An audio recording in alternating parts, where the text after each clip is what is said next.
আমি নারী জাতিকে যেমন ভালোবাসি, নারীদের মর্যাদায় যেমন আসীন করি, তেমনি আমার কলিজার টুকরা ফাতেমারে আমি আমার জীবনের চাইতে কেন ভালোবাসি আমি তোমারে একটু ব্যাখ্যা করি আয়েশা। আল্লাহ রাব্বুল আলামিন দুনিয়ার এই জীবনটাকে সুন্দর করে সাজিয়েছেন, যেখানে পুরুষদের পাশাপাশি নারীদের অনন্য ভূমিকার কথা বলেছেন।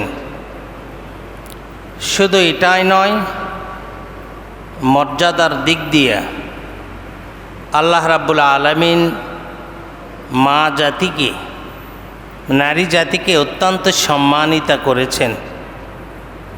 সাহাবাই কেরাম আল্লাহ রাসূলকে জিজ্ঞেস করলেন, ইয়া রাসূলুল্লাহ, ইয়া হাবিব আল্লাহ, নবী গো, ইহসান পাওয়ার যোগ্য, সবচাইতে উত্তম ব্যবহার পাওয়ার যোগ্য, সবচাইতে পূজনীয়, সবচাইতে যাকে বেশি শ্রদ্ধা করতে হবে, ভালোবাসতে হবে, এই সবটুকু ভালোবাসার হকদারকে?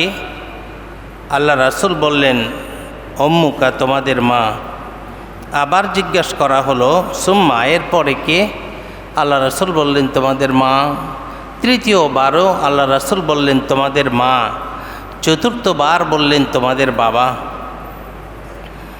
তো এই হাদিসের ব্যাখ্যায় এসেছে, নারী জাতিকে, মা জাতিকে আল্লাহ রাব্বুল আলামিন বড় সম্মানিত করেছেন। এখন যদি আমাকে জিজ্ঞাসা করেন, তাহলে মাঝে মাঝে দেখি নারীদের সমান অধিকারের কথা বলে যারা বুলি আওড়াচ্ছে, যারা বলছে, তারা কি বুঝাইতে চায়? তাদের কথার জবাব হলো, আল্লাহ রাব্বুল আলামিন সব দিক দিয়ে মা জাতিকে শ্রেষ্ঠত্ব দান করেছে।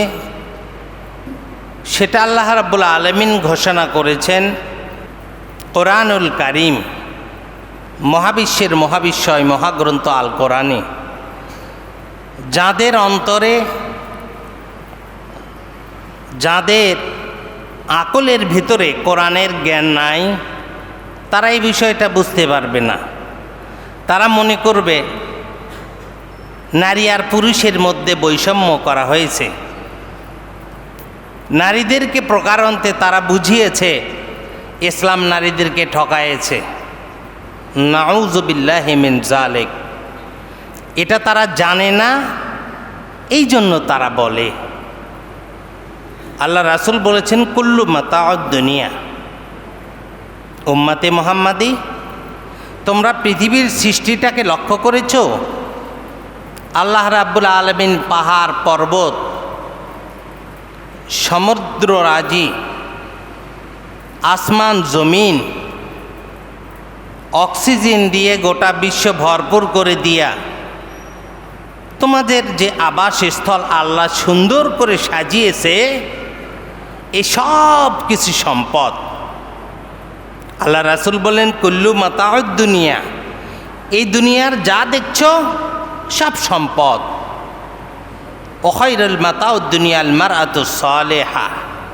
এই সম্পদগুলির ভিতরে সবচাইতে গুরুত্বপূর্ণ, সবচাইতে খায়ের উত্তম সম্পদ কি তোমরা জানো? সেটা হলো একজন সালেহা, একজন নেককার, একজন পরহেজগার, একজন নারী। যেই নারী আল্লাহ রাব্বুল আলামিনকে যেমন ভয় ও ভীতি, আল্লাহর প্রতি যেমন আজিজুন কেসারির সঙ্গে আল্লাহ রাব্বুল আলামিনের রুবুবিয়তকে গ্রহণ করেছে, যেই নারী আল্লাহর উলুহিয়ত গ্রহণ করেছে, যেই নারী আল্লাহ রাব্বুল আলামিন মানুষ সৃষ্টি করে তাদের জীবন চলার জন্য একটি বিধান দান করেছে, সেই বিধানের নাম হলো মহাবিশ্বের মহাবিশ্বয় মহাগ্রন্থ আল কোরআন। যেই নারী এই কোরআনটাকে ফলো করে নিজের জিন্দেগি অতিবাহিত করে, এরকম সলেহা, নেককার, আল্লাহওয়ালা, পর্দানিশীন একজন নারী গোটা পৃথিবীর সমস্ত সম্পদের চাইতে বেশি দামি। সুবহানাল্লাহি ওয়া বিহামদিহি।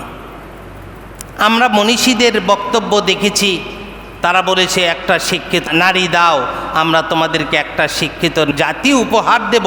যদি একটা শিক্ষিত নারী দেওয়া হয়, এটা হলো মনীষীদের বক্তব্য, কিন্তু ইসলামের বক্তব্য হলো পৃথিবীর শুরুর থেকে আল্লাহ হযরত আদম আলাইহিস সালাতু সালামের পর থেকে তার প্রথম সন্তান থেকে আজকে অবধি, আজকে দুনিয়াতে 2024 সালের অগাস্ট মাস পর্যন্ত যতগুলো শিশু, যতগুলো মানুষ জন্মগ্রহণ করেছে আল্লাহর জমিনে, এই সমস্ত মানুষদের ভেতরে আল্লাহ দুইটা সম্মানিত শ্রেণী পুরুষ এবং নারী জাতিকে সৃষ্টি করে আল্লাহ নারীদেরকে পুরুষদের সহযোগিতায় যেমন সৃষ্টি করেছে, তেমনি মায়ের জাতিকে আল্লাহ রাব্বুল আলামিন সম্মানের চাইতেও সম্মানিত স্থানে আল্লাহ রাব্বুল আলামিন নির্ধারণ করে দিয়েছে। কারণ প্রতিটা নবী, রাসূল, সিদ্দিকিন, প্রতিটা শহীদ, প্রতিটা বিপ্লবী যারা ধুলির ধরায় এসেছে, এই সব কোনো না কোনো মায়ের পেট থেকে এসেছে। সুতরাং যেই মা যত সলেহা, যেই মা যত নেককার, যেই মা যত কোরআনুল কারিমের আয়াতের পরে আয়াতগুলি নিজের জীবনে সেট করতে পেরেছে, ওই মার পেট হলো একজন মুজাহিদের মায়ের পেট, ওই মার পেট হলো একজন সিদ্দিকিনের পেট। ওই মাকে যদি আমরা খনি ধরি, সেই খনি থেকে যেই প্রোডাক্ট উৎপন্ন হবে তারা হলো নবী রাসূল, তারা হলো পৃথিবীর জমিনে উজ্জ্বল নক্ষত্র যারা, তারা সলেহা মাদের পেট থেকে এসেছে। সুতরাং মা জাতি হলো পৃথিবীর শ্রেষ্ঠ নিয়ামত। আল্লাহ রাব্বুল আলামিন ওই কথায় নারীদেরকে বলেছে, আমি কোরআনুল কারিমকে তোমাদের কাছে পাঠিয়েছি। এর আগে তাওরাত, জবুর, ইনজিল, কোরআন থেকে শুরু করে এর আগে 104খানা কিতাব দিয়েছি। গোটা বিশ্বের মানুষ তোমাদের ভারসাম্য রক্ষার জন্য নারী এবং পুরুষের কর্তৃত্ব, নারীর ওপরে পুরুষের কর্তৃত্ব আর নারীদের সম্মানিতার জায়গা, এটা আমি আল্লাহ নির্ধারণ করে দিয়েছি। সেটা যদি বলি সম্মানের জন্য, সেটাও সঠিক। যদি বলি সম্পদে মায়েদেরকে অর্ধেক দেওয়া হয়, অনেকে বলা হয়, আপনাদেরকে ছোট্ট উদাহরণ দিলেই বুঝবেন একটা মা কেন। আজকে যদি মধ্যপ্রাচ্যের দিকে আপনারা তাকান, বিশেষ করে আমেরিকা, কানাডা, ইউরোপ কান্ট্রিগুলো, এরপরে আমেরিকার উন্নত বিশ্বের যারা দাবিদার, তাদের একটা বই আপনারা অ্যানালাইসিস করে পড়লে ওই বইটা থেকে তাদের ঘটনাটা বুঝতে পারবেন মা জাতিকে ইসলাম কতটা সম্মানিত করেছে। একজন লেখক, তিনি ইসলাম ধর্ম গ্রহণ করেছে, এক মা, আমেরিকার ক্যালিফোর্নিয়া, তিনি ইসলাম ধর্ম গ্রহণ করেছেন। তাকে অনেকে প্রশ্ন করেছে, উনি এই ঘটনাগুলি বইয়ে লিখেছেন। তাকে প্রশ্ন করা হলো, আপনি কেন ইসলাম ধর্ম গ্রহণ করলেন?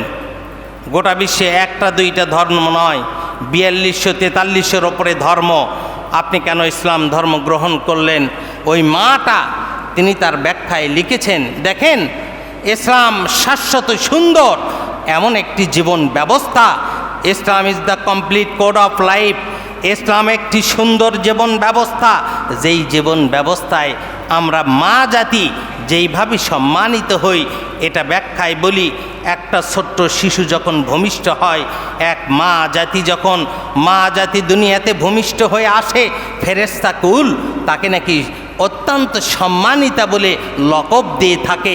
যেই ঘরে একটা মেয়ের জন্ম হয়, ওই ঘরটা আল্লাহ নাকি তাদের প্রভু গড, তিনি নাকি ওই ঘরটার রহমতে পরিপান্বিত করে দেয়।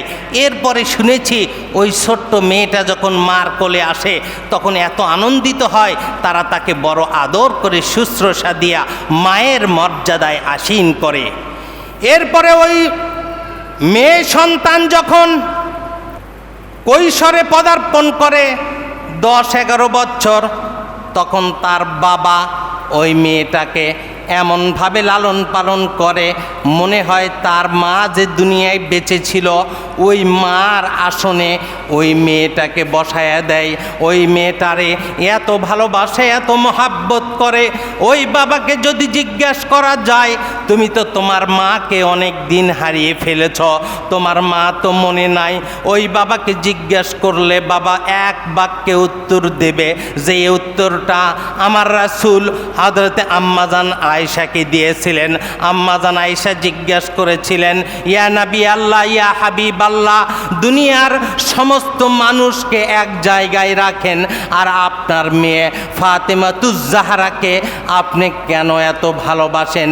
আল্লাহ রাসূল যেই উত্তরটা আয়েশা রাদিয়াল্লাহু তাআলা আনহাকে দিয়েছিলেন, উত্তরটা এমন ছিল, আয়েশা জেনে রাখো, আমি ছোট্টবেলায় 6 বছর বয়সে বাবার কবর জিয়ারত করার জন্য যখন মক্কা থেকে ইয়াসরিব তৎকালীন মদিনায় যাই, রাস্তার ভেতরে আমার মা যখন আমার বাবার কবরটা দেখায়, কবরের ওপরে কিছুক্ষণ হাসতায়া আমি চোখের পানি ফেলে বলেছিলাম, মা আমি তো আব্বারে দেখলাম না, কিন্তু বাবার কবরটা দেখাইলেন। এইটা বলে আমি ছোট্ট বাচ্চা 5 কি 6 বছর বয়স চোখের পানি ফেলতেছিলাম। কিছুক্ষণ পরে প্রতিমধ্যে আমার মা যখন অসুস্থ হলো, আমার সাথে মাইমুনা নামে আমাদের একজন দাসী ছিল। কিছুক্ষণ পরে আমার মা আমার কাছ থেকে অসুস্থ হয়ে, আমার মা যখন এত বেশি অসুস্থ হয়ে গেল, এমন কঠিন পরিস্থিতিতে আমি মার বুকের উপরে বারবার আমি মার বুকে মুখে চুম্বন করছিলাম। মা আমারে ওই সময় বিদায় দিয়া দুনিয়ার জমিনে আমারে সর্বহারা ইতিম করে গিয়েছিল। এরপরে আয়েশা জেনে রাখো, আমি আমার মারে 5 বছর 6 বছরে হারিয়ে মার কি ব্যথা আমার অন্তরে চূড়ান্তভাবে লেগেছিল। কিন্তু আমার প্রাণপ্রিয় খাদিজার ছোট্ট সন্তান যখন দুনিয়াতে আসলো, চতুর্থ মেয়ে ফাতেমা, আমার যেন মনে হলো আমার মা আবার ফেরত এসেছে। আমি ফাতেমারে কলিজায় যখনই জুড়িয়ে নিলাম, ওই সময় বুঝতে পেরেছিলাম আমার মায়ের ভালোবাসা আমার এই সন্তানের ভেতরে আমার আল্লাহ দিয়েছে। আয়েশা তুমি জেনে রাখো, আয়েশা জেনে রাখো, ওই দিনই সিদ্ধান্ত নিয়েছিলাম আমি এমন কষ্টের ভিতরে আমি আমার জীবনে মায়ের ভালোবাসা কোনো দিন পাই নাই। কিন্তু ফাতেমা আমার কোলে আসার পরে বারবার মার কথা মনে পড়ছিল। আম্মাজান আয়েশাকে এই বক্তব্য আমার রাসূল দিয়েছিল। আর একটা কথা বলেছিল, আয়েশা আমি যখন 52 বছর বয়সে 53 বছর বয়সে খাদিজাকে হারালাম, তখন আমি গিয়েছিলাম ওই যে তায়েফের ময়দানে ইসলামী দিনের দাওয়াত দেওয়ার জন্য। তায়েফের ময়দানে যখন গেলাম, তখন তায়েফবাসীরা আমারে বুঝতে পারে নাই, এমন নির্যাতন করেছিল, রাস্তার ওপরে ফেলে দিয়া আমারে নির্যাতন করত, পাথর মারত, পাথরগুলি আমারে সালাম দিত, পাথরগুলি আমারে সালাম দিয়ে বলতো আখির জামানার পয়গম্বরকে তায়েফের মানুষেরা চিনল না, আমি রাসূলকে তারা চিনে সালাম দিয়েছিল।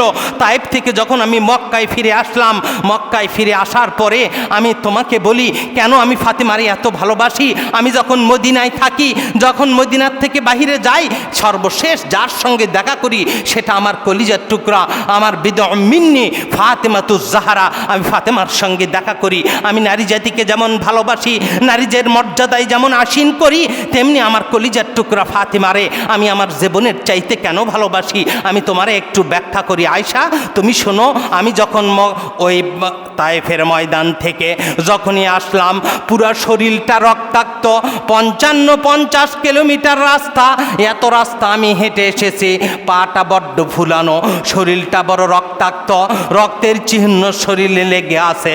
যখনই বাড়িতে আসলাম, আসার পরে আমার উম্মে কুলসুম আমার কাছে আসলো, আমার জয়নাব আমার কাছে আসলো, মুখে চুম্বন করে বারবার আমারে আদর করে রব্বে কারিমের কাছে আমার শুশ্রূষার জন্য, সুস্থতার জন্য রব্বে কারিমের কাছে দোয়া করলো। কিন্তু তুমি জেনে রাখো, আমার ছোট্ট ফাতেমা মাত্র 7 থেকে 8 বছর বয়স আমার ফাতেমা, ওই সময় জয়তুনের একটা তেল, ওই তেলটা আমার ফাতেমা গরম করতেছিল। আমার জয়নাব, উম্মে কুলসুম এরা আমারে সান্ত্বনা দিয়ে ঘর থেকে বের হয়ে গেল। আমার কলিজার টুকরা ফাতেমা আমার কাছে আসে, তখন দরজাটা বন্ধ করে দিল। দরজা বন্ধ করে দিয়া জয়তুনের তেল আমার শরীরে মাখায় দিচ্ছিল। এমন সময় ওই জয়তুনের তেলটা আমারে মাখায় দেয় আর রব্বে কারিমের কাছে বলে, রব্বুল আলামিন তুমি তো তোমার নবী রাসূলদেরকে এত হেফাজত করেছ, হযরত ইউনূস আলাইহিস সালামকে মাছের পেট থেকে তুমি উদ্ধার করেছ, সমস্ত নবী রাসূলদেরকে তাদের কাফেরদের নির্যাতন থেকে তুমি তো তাদেরকে নিরাপত্তা দিয়েছ, কিন্তু মা হারা ইয়েতিম নবী আখির জামানার পয়গম্বর যার চেহারা দেখলে সকলে আনন্দিত হয়, সেই নবিকুল সম্রাটকে এত সুন্দর চেহারা, যার জীবনে কোনো মিথ্যা কথা বলে নাই, কাউরে এক জাররা কষ্ট দেয় নাই, কষ্ট দিয়ে কথা বলে নাই, তায়েফের মানুষেরা যে তাকে এতভাবে নির্যাতন করলো, আল্লাহ তুমি কি পারতা না তোমার আখির জামানার পয়গম্বরকে ওই কাফেরদের নির্যাতন থেকে রেহাই দিতে? তুমি কি তারে নিরাপত্তা দিতে পারতা না? এইভাবে আল্লাহর কাছে অনুনয় বিনয় করছে। ইতিমধ্যে আমার শরীরটা আরামে একটু ঘুম এসে গেল। ঘুমের ভেতরে দেখলাম আমার মা আমিনা আমার সামনে এসে আমার কপালে হাত বুলিয়ে দিচ্ছে। কিছুক্ষণ পর যখন আমার ঘুমটা ভেঙে গেল, আমি দেখলাম আমার মা ফাতেমার এক ফোঁটা চোখের পানি আমার কপালে পড়েছে, বিধায় ঘুমটা ভেঙে গেল। ওই দিন আরও একটু নিশ্চিত হলাম আল্লাহ মা জাতিকে সম্মান দিয়েছে। আমার কলিজার টুকরা ফাতেমারে আমি আমার মায়ের আসনে বসিয়েছিলাম। আম্মা জানাইশাকে এই কথা আমার রাসূল বলেছিল, মা জাতিকে ইসলাম কত সম্মানিত করেছে, আমার জাতিকে ইসলাম কত ভালোবাসার পাত্র করে দিয়েছে। আমার মুসল্লিয়ানি কেরাম ভাই বোনেরা, ক্যালিফোর্নিয়ার ওই লেখক, ওই মহিলা লিখছে, ইসলামে মেয়েদের যে সম্মান দেখেছি 4300 ধর্মে কোনো জায়গায় মেয়েদের এত সম্মান পেতে দেখি নাই। মেয়েরা আমাদের খ্রিস্টান ধর্মে, ইহুদি ধর্মে এরকম হয় যে আমার মায়েরা আমরা কি করি, যখন ছোট্টবেলায় বাবার কাছে যাই, হয় বাবাকে পাই নইলে মাকে পাই, অথবা বাবা মাকে না পেয়ে আমরা আশ্রমে বড় হই। এরপরে বন্ধুদের সঙ্গে আমাদের পরিচয় হয়, তাদের সঙ্গে কিছুদিন সংসার করি, যাকে ইচ্ছে যার সঙ্গে ইচ্ছে বন্ধুত্ব করি, বিবাহ হোক বা না হোক। এরপরে যখন বয়ে বৃদ্ধ হই তারা বৃদ্ধাশ্রমে রেখে আসে। এটা হলো আমাদের জীবন। আর ইসলামী নারীদের জীবন বড় অনন্য, ইসলামী নারীদের জীবন বড় মর্যাদা সম্পূর্ণ, ইসলামী নারীদের মর্যাদা বড় উচ্চ আসনে। তিনি তখন বললেন, ও গোটা বিশ্বের অন্য ধর্মাবলম্বী মায়েরা বোনেরা, আমি তোমাদেরকে বলতে চাই, আসো ইসলামের সুচিতল ছায়াতলে তোমরা ঐক্যবদ্ধ হও। কেন ঐক্যবদ্ধ হবে তোমরা জানো কি? ইসলামে যখন ছোট্ট একটা মেয়ে জন্মগ্রহণ করে, বাবা মা আদরে কলিজায় তাদের কলিজায় ধারণ করে নেয়, পিতামাতা তো আদর করে, চাচা চাচি নানা নানি আরও যারা আছে সকলেই আদর করে। যখন কৈশোরে পদার্পণ করে মায়ের স্থানে রেখে দেয়। যখন তাকে স্বামীর ঘরে যাওয়ার জন্য বাবা মা বড় ব্যতিব্যস্ত হয়ে যায়, স্বামীর ঘরে তাকে বিদায় দেওয়ার সময় তার যে পরিস্থিতি হয়, বাবা মার কি পরিস্থিতি হয়, এটা তিনি ব্যাখ্যা করেছেন। তারা মনে হয় নিজের কলিজাটারে অন্যের হাতে পদার্পণ করছে। বাবা মার এই দৃশ্য তিনি ব্যাখ্যা করেছেন। এরপরে যখন স্বামীর ঘরে একটা দুলালি যায়, ওই সময় তাদের আদর যত্নের কথা বলেছেন।